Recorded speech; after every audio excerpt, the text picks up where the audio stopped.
નમસ્તે વિદ્યાર્થી મિત્રો, આપણે ધોરણ 6ના ગણિત વિષયનું પ્રકરણ બીજું પૂર્ણ સંખ્યાઓ ગણી રહ્યા છીએ. અગાઉ આ શ્રેણીમાં આપણે આ સ્વાધ્યાયનું સ્વાધ્યાય 2.1 અને 2.2 છે એ ગણી લીધેલું છે. આજથી આપણે સ્વાધ્યાય 2.3 છે એ શરૂ કરીશું. તો ચાલો શરૂ કરીએ. પ્રશ્ન 1 આપણને એવો આપેલો છે કે નીચેનામાંથી કોનો જવાબ શૂન્ય નથી. આપણને 4 ઓપ્શન આપેલા છે. 1 + 0, 0 × 0, 0 ભાગ્યા 2 અને 10 - 10 / 2. હવે પ્રથમ એક ઓપ્શન જોતા જઈએ. 1 માં 0 ઉમેરીશું તો જવાબ શું મળશે? તો કે 1 મળશે. 0 નો 0 સાથે ગુણાકાર. આપણે આ પ્રકરણમાં અગાઉ શીખી ગયા છીએ કે 0 નો કોઈ પણ સંખ્યા સાથે ગુણાકાર 0 આવે.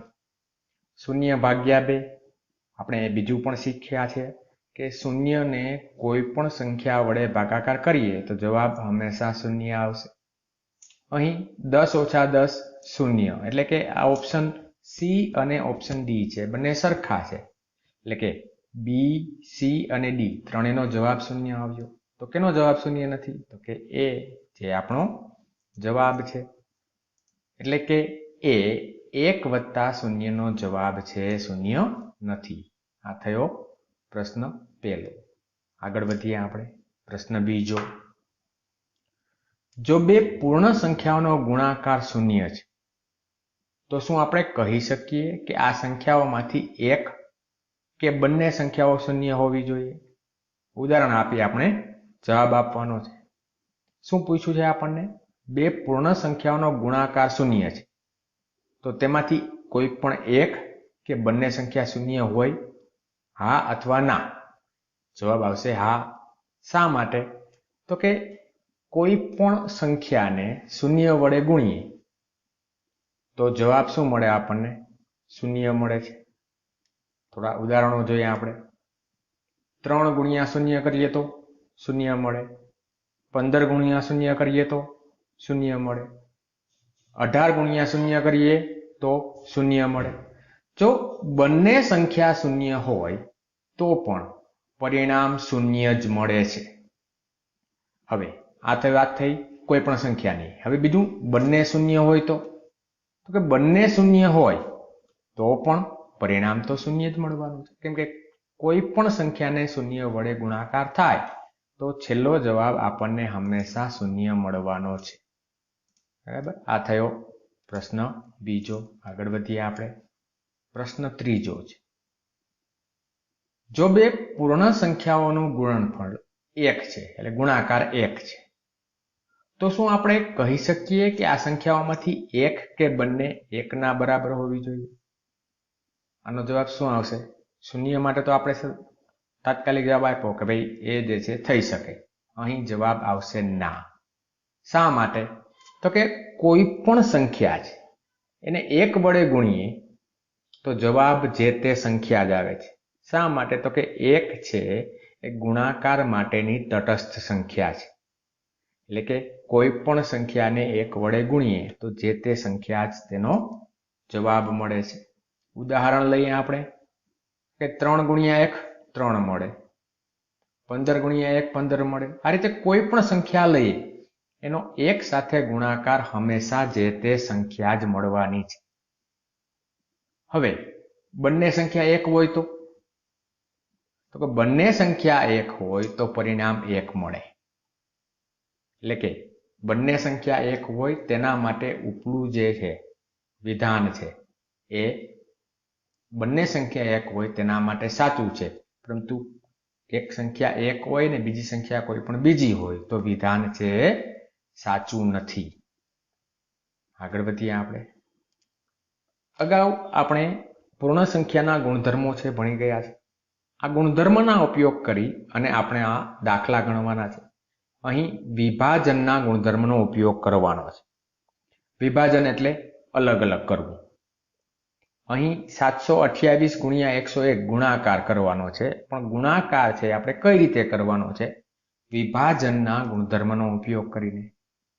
જોઈએ આપણે તો કે અહીં શું કરીશું? આપણે 728 અથવા 101 બંનેનું વિભાજન એવી રીતે કરીશું કે કોઈ પણ એક સંખ્યા છે એ શૂન્યવાળી આવે. એટલે કે 728 ગુણ્યા 101 નું વિભાજન કરીએ તો શું મળે આપણને? 100 વત્તા 1. એટલે 101 ના આપણે વિભાજન કર્યું. હવે શું કરીશું કે 728 ને 100 સાથે ગુણીશું અને ત્યારબાદ આ જ 728 છે એને 1 સાથે આપણે ગુણાકાર કરીશું અને જે બંને જે ગુણાકાર આવે એ ગુણાકારનો સરવાળો કરીશું જે આપણો જવાબ હશે. એટલે કે 728 ગુણ્યા 100 વત્તા 728 ગુણ્યા 1. હવે 728 ને 100 સાથે ગુણાકાર કરવાનો છે. હવે જ્યારે પણ આ રીતે છેલ્લે શૂન્યવાળી રકમ આવે ત્યારે ગુણાકાર કરવાનો નથી, પરંતુ શું કરવાનું? આ જે તે રકમ છે લખી અને અહીં જેટલા શૂન્ય છે એટલા શૂન્ય છે રકમ પછી આપણે લખી નાખીએ એટલે આપણો જવાબ થઈ જાય. 1 સાથે ગુણાકાર તો જે તે સંખ્યા જ આવશે. એટલે કે બરાબર શું મળશે આપણને? 728 પછી 100 ના 2 શૂન્ય વત્તા 728. સરવાળો તો સહેલો છે હવે, એટલે કે સરવાળો કરતા શું મળે? 73,528. એટલે અહીં આપણે 101 ના ભાગ કર્યા છે, વિભાગ કર્યા છે આપણે, જેને વિભાજનનો ગુણધર્મ કહે. પછીનું જોઈએ દાખલો 5437 ગુણ્યા 1001. તો અહીં શું કરીશું? જો અગાઉના દાખલામાં આપણે 101 ના ભાગ કરેલા હતા, અહીં આપણે 1000 ના ભાગ કરીશું. એટલે કે 5437 ગુણ્યા 1000 વત્તા 1. એટલે કે પ્રથમ 5437 નો 1000 સાથે ગુણાકાર કરીશું અને ત્યારબાદ 1 સાથે. એટલે કે 5437 ગુણ્યા 1000 વત્તા 5437 ગુણ્યા 1. હવે અગાઉ 100 ના સાથે ગુણાકાર કરવામાં શું કર્યું હતું આપણે? તો કે જે તે સંખ્યા પછી 2 શૂન્ય મૂક્યા હતા. તો અહીં 1000 સાથે ગુણાકાર કરવામાં જે તે સંખ્યા લખી એના પછી 3 શૂન્ય. 1000 માં કેટલા શૂન્ય આવે? 3. એ 3 શૂન્ય છે આપણે મૂકી દેશું જે આપણો જવાબ છે. એટલે કે 5437 પછી 3 શૂન્ય અને 1 સાથે ગુણાકાર તો 5437 જે તે સંખ્યા જ આવવાની છે. સરવાળો કરીશું એટલે આપણો જવાબ મળે. હજુ દાખલો છે આપણે ત્રીજો દાખલો જોઈએ આપણે 824 ગુણ્યા 25. જો અહીં 10 અથવા 1000 અથવા 100 એવું નથી થઈ શકતું, પરંતુ 25 છે તો 25 ના આપણે ભાગ એવી રીતે પાડીએ કે 20 વત્તા 5. એટલે કે 824 ગુણ્યા 20 વત્તા 5. એટલે કે અહીં પ્રથમ 824 ને 20 સાથે ગુણાકાર કરીશું અને ત્યારબાદ 824 ને કેની સાથે ગુણાકાર કરીશું? 5 સાથે. અને બંનેના ગુણાકાર જે આવે એનો સરવાળો કરીશું જે આપણો જવાબ થશે. એટલે કે 824 ગુણ્યા 20 વત્તા 824 ગુણ્યા 5. 20 સાથે ગુણાકાર કરવો છે એટલે કે 824 ને 2 વડે ગુણીએ. 8 2 16, 2 2 4 અને 4 2 8. એટલે 1648 અને એક વધારાનું શૂન્ય ઉમેરી દઈએ. 824 ને 5 વડે ગુણાકાર કરવા માટે તો કે જ્યારે પણ 5 વડે ગુણાકાર કરવાનો હોય ત્યારે 5 વડે ગુણાકાર ન કરતા જે તે સંખ્યા છે એની પાછળ શૂન્ય મૂકી અને એને 2 વડે ભાગી નાખીએ. એટલે કે 824 ની પાછળ શૂન્ય મૂકીએ અને 2 વડે ભાગીએ એટલે કે 4 1 2 અને શૂન્ય એમને એટલે કે 4120 મળશે. આ રીતની નાની નાની જે ટ્રીકો છે અપનાવશો તો તમારી ગણતરી છે ઘણી બધી સરળ બનશે. એટલે કે બરાબર શું થયું? 20,600 છે આપણો જવાબ મળ્યો. હજુ આ જ પ્રશ્નમાં હજુ 2 દાખલાઓ છે આપણે કરીએ.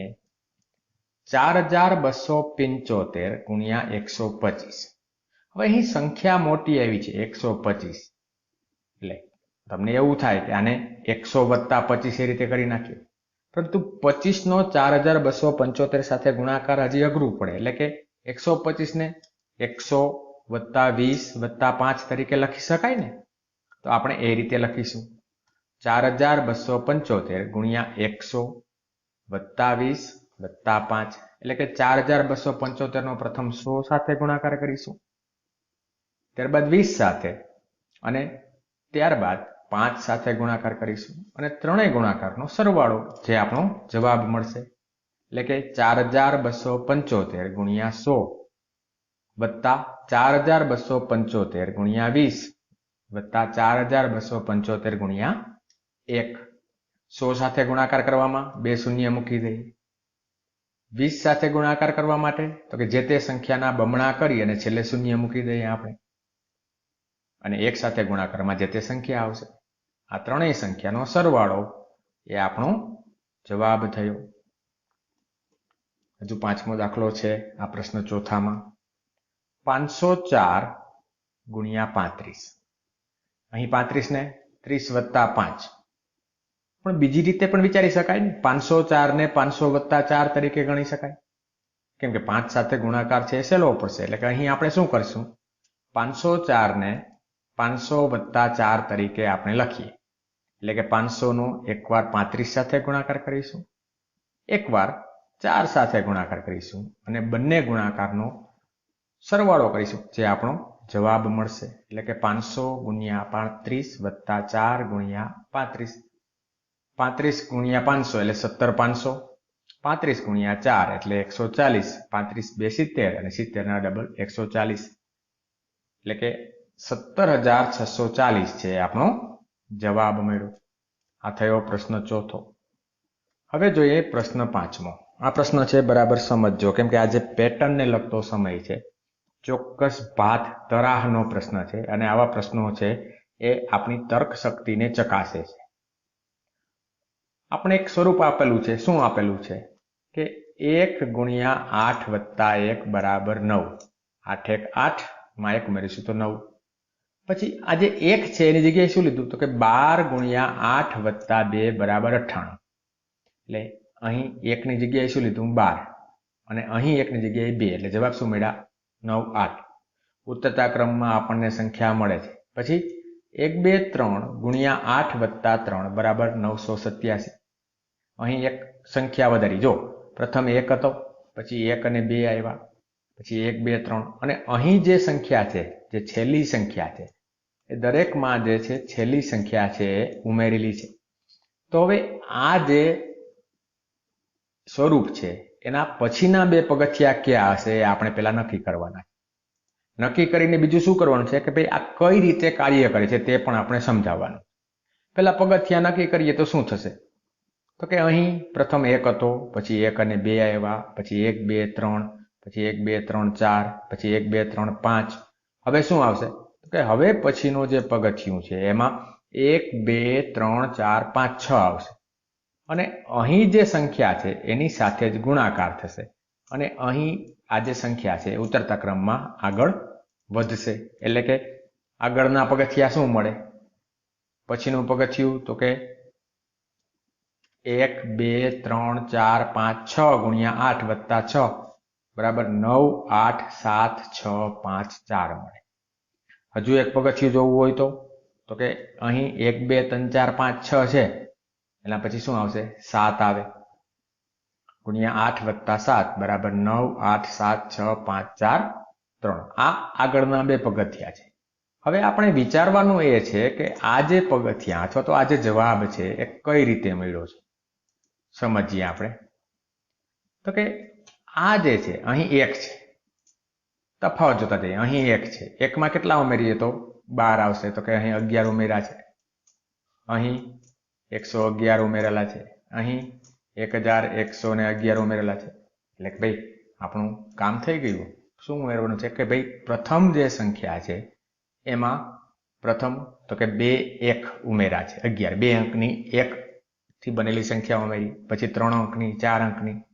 આપણે આને જોતાય જઈએ સાથે સાથે. આપણે પ્રથમ 0 વત્તા 1 ગુણ્યા 8 વત્તા 1.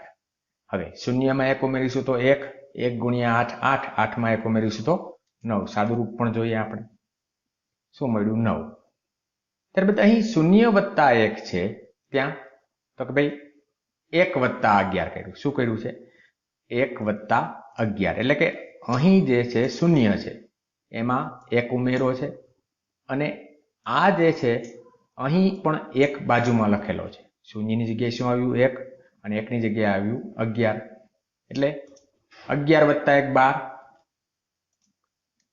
12 ગુણ્યા 8 વત્તા 2 બરાબર 98. હવે અહીં 111 વત્તા 11 અહીં બીજા બે અંક ઉમેર્યા છે. એટલે જો અહીં એકની સંખ્યા છે એ વધતી જાય છે. કઈ બાજુ? તો કે જમણી બાજુ એકની સંખ્યા વધતી જાય.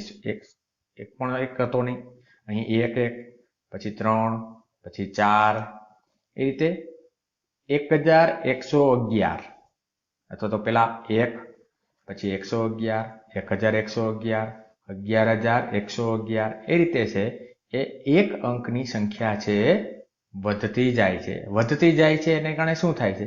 તો કે જે ગુણાકાર જે મળે છે એનો જવાબ છે આપણને ઉતરતા ક્રમમાં મળે છે. જો 11 અહીં એમને રહ્યા છે જો, અને અહીં છે એકની સંખ્યા છે વધતી જાય છે. આ જે છે વધતી જાય એને કારણે આપણે જવાબ શું મળ્યો? 9, 98, 987, 9874. એટલે કે અહીં છે જેમ જેમ આ એકની સંખ્યા વધતી જાય એને કારણે આપણે જવાબ છે આ રીતના મળે છે. આ થઈ પેટર્ન. આ પેટર્ન છે જે પણ પેટર્ન કોઈ પણ સમજવા માટે થોડીક પણ તર્ક શક્તિ, મગજ શક્તિ થોડી પણ લડાવવી પડે છે. આ થયું સ્વાધ્યાય 2.3.